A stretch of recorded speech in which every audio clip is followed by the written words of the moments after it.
Je suis Jacques Perrin, hein. Je suis le père de Philippe Perrin. J'y tiens beaucoup, si vous voulez, de prononcer le prénom de mon fils, étant donné que la pérennité de la galerie est assurée par sa présence. Et aujourd'hui, on peut considérer que c'est Philippe Perrin qui est le patron de la galerie Perrin. Et c'est une grande joie pour moi d'avoir assuré la pérennité de cette affaire, car je l'ai montée, on va dire, marche après marche, après avoir commencé en 1956 au marché aux puces. Je me suis ensuite, si vous voulez, tout en gardant le marché aux puces, j'ai ouvert une galerie qui est Voltaire. J'ai toujours travaillé pour que mon affaire d'antiquité soit synonyme de sérieux, que le client qui achète quelque chose, il ait une garantie d'authenticité et une garantie de ce qui était annoncé était vrai. Toujours parce que je pense que si vous avez, tout à l'heure je vous ai dit que la pérennité de mon affaire était une grande satisfaction pour moi. Christie's a tendance à dire, nous, vous savez, nous travaillons pour que le nom de Christie's existe encore en 200 ans. Avec modestie, je serais très heureux si le nom de Perrin Antiquaire existait encore dans 50 ans ou 100 ans. Parce que j'ai construit quelque chose et c'est quand même très agréable s'il y a une continuité. Face à la difficulté croissante à trouver des objets d'art irréprochables, votre activité n'est-elle pas menacée? Je vois le marché, effectivement, rétrécissement du marché, rétrécissement de trouver de beaux objets d'art. Par contre, j'oserais dire, malheureusement, que ça sera compensé par la réduction du nombre de galeries. Je pense que dans 5 ans, dans 10 ans, disons dans 10 ans, il n'y aura plus qu'un, toute spécialité confondue, art contemporain, moderne ou autre, ce que vous voudrez, que 30 bonnes galeries sérieuses qui auront un nom dans le monde entier à Paris. Plus ça va, plus la nouvelle clientèle va chez une marque, va chez un nom. Donc il faut que vous fassiez partie de ces noms. J'ai eu tout à l'heure un déjeuner avec des antiquaires belges qui n'ont pas de nom sur le marché, ils ont pourtant de la très bonne marchandise et ils souffrent énormément. Biennale, BRAFA, TEFAF, quelle importance tiennent les salons d'art dans votre activité?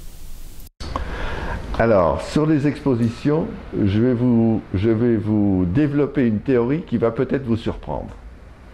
J'avais un jour une conversation avec la galerie Malboro.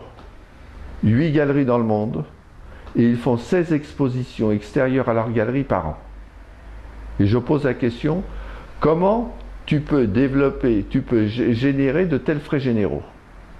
Et il me répond, mais pour une raison toute simple, tous les nouveaux clients, je les attrape dans les expositions.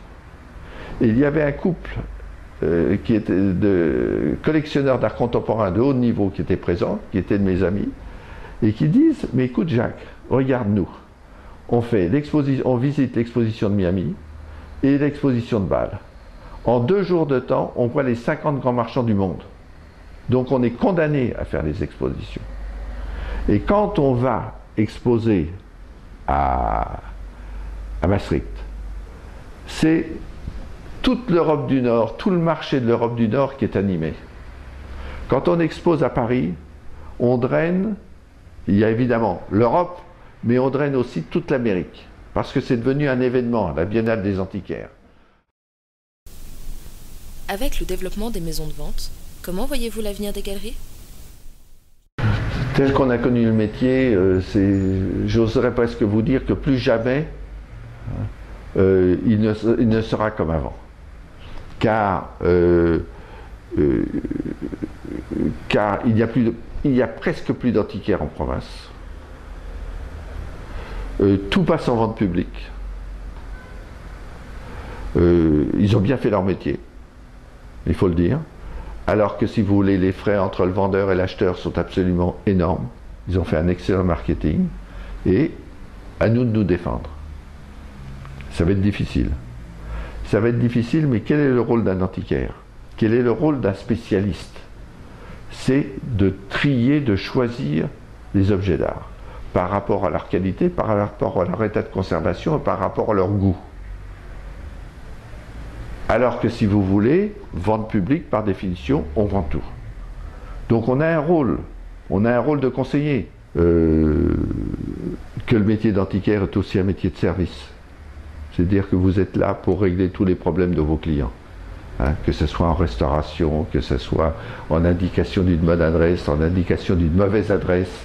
Vous voyez là par exemple, on vient de vendre une paire de commodes aux États-Unis. Hein, on a envoyé ces 2 commodes en présentation aux États-Unis chez le client, avec le prix discuté auparavant. Hein, l'affaire s'est faite, parce qu'on les a envoyés sur place. C'était des commodes de prix. Bon, le client, c'était la moindre des choses qu'il se rende compte si ça allait bien chez lui.